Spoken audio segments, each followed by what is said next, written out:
Hi, I'm Mr. Weimann, and I'm going to introduce the next unit, Unit 2 of our Social Studies, to you today. This is a unit about Native Americans or early communities living in North and South America before Europeans came. And it kind of transitions into when Europeans came and the United States formed. But I'll tell you, when I was growing up, I did not understand just how prevalent, how populated, and how established Native Americans were before Europeans came. Kind of my personal elementary education just glossed over that.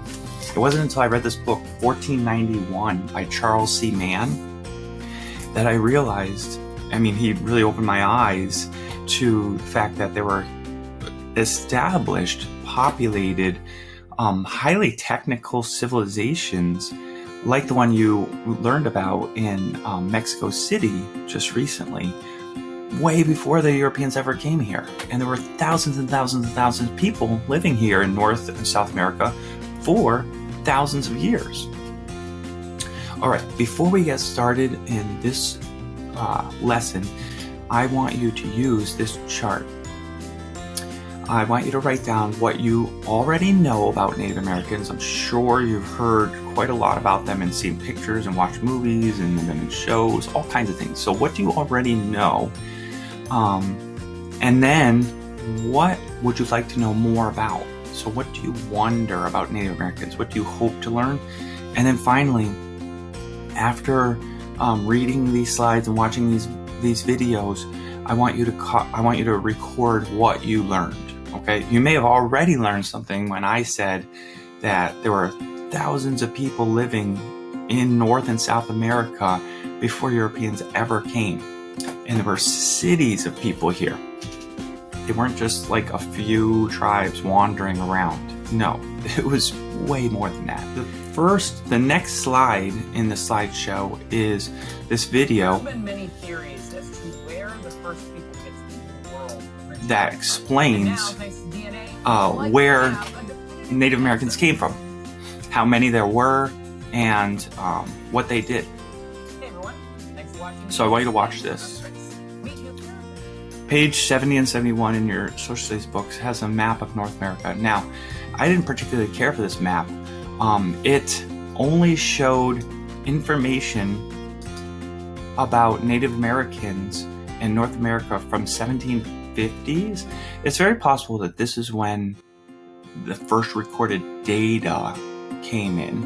And so that's why they showed this. But it's kind of misleading because it makes it seem like the British.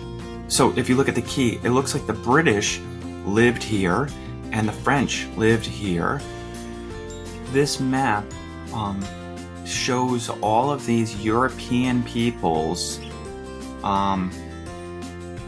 basically like seeming to claim ownership of all of the United States of America, what we now know of as the USA. And it seems from this image that there's some Native American peoples just dotted here and there, which is not the case. This is more like the actual scene when Native Americans, as you can see here, there were hundreds of tribes, let alone thousands of people who lived in the land that we now claim as the United States of America and Canada and Mexico. These are original peoples, indigenous peoples, Native Americans who lived here hundreds of years, and in some cases thousands of years before Europeans came and took over the land. We'll learn that Native Americans had a very different attitude about land and ownership than Europeans did.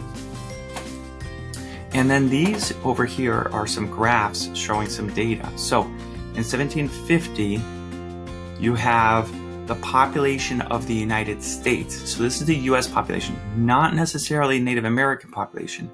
There were 1,200,000, I'm rounding, in 1750, and then in 1800, there were 5 million 297,000, so about 5,300,000. But then about 150 years later, we have 150,200,000.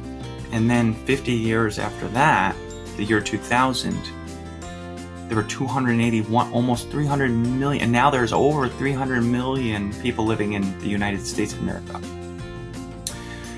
So these graphs are pretty interesting and helpful in understanding numbers and population growth. This is an article that I'd like you to look at and read. If you click on this link, you'll go to the article and there's some text for you to read, but there's also this little podcast that you can listen to. It's about 3 minutes long, I believe. So you can listen to that while reading and looking at the pictures. But this individual, he put together, his name is Aaron Carapella.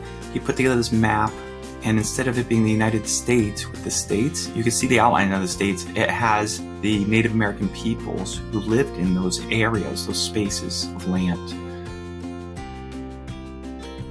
So I like this map because it shows the attitude about land ownership that people had.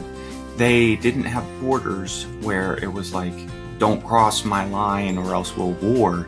They used the land, they lived in the land, they shared the land. That wasn't always a peaceful sharing. Sometimes there were wars and battles and things. But this reminded me of a Venn diagram where there's some overlapping, and I just thought it was a neat image to show you. And now here is a page in your social studies book explaining some vocabulary words, and these are pretty important for you to understand the lives of Native Americans. So we've got ceremony. A ceremony is a religious celebration.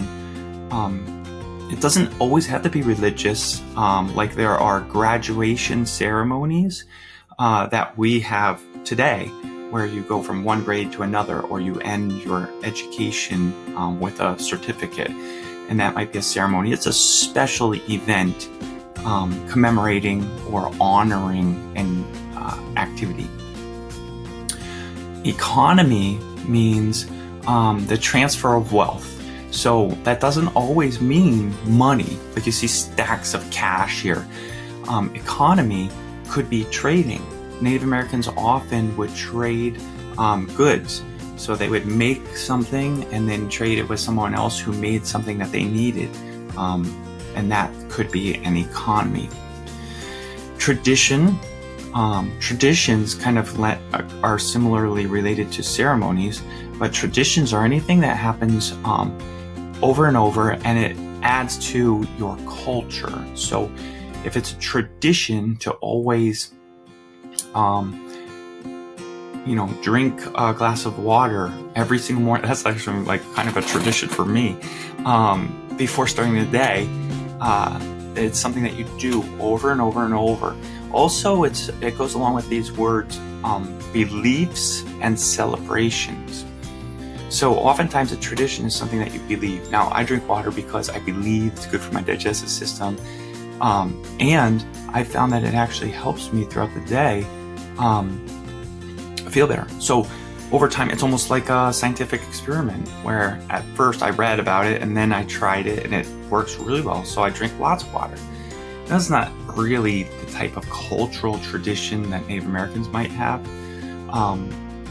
A tradition for Native Americans might be something like always building a longhouse, or living in mounds, or several families living together in one longhouse. That's a really interesting thing that the Haudenosaunee did. So we're going to be learning a lot about different traditions from Native Americans. And also I look forward to experiencing some myths that they came up with and wrote and told over and over and over within their tribes. And then finally, government. The government of a people's would be the way their organized civilization is structured. So sometimes it would be one person in charge, sometimes it would be a group of people who voted on things. That voting would be a democracy. And there's all different forms of government.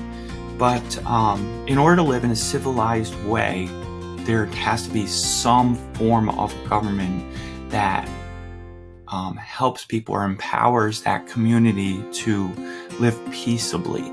So that's what the word government means. And these 4 things and more we'll be learning within each tribe or people. There's 4 of them within our social studies unit that we're going to be learning about. The Navajo, the Cherokee, the Haudenosaunee, and the Yuroks. Not necessarily in that order. So that's the intro for early American civilizations. I hope you enjoy this little lesson, and I look forward to seeing your KWL charts, the what I know, what I learned, and or actually what I know already, what I want to learn, and then what I did learn after the lesson is all done.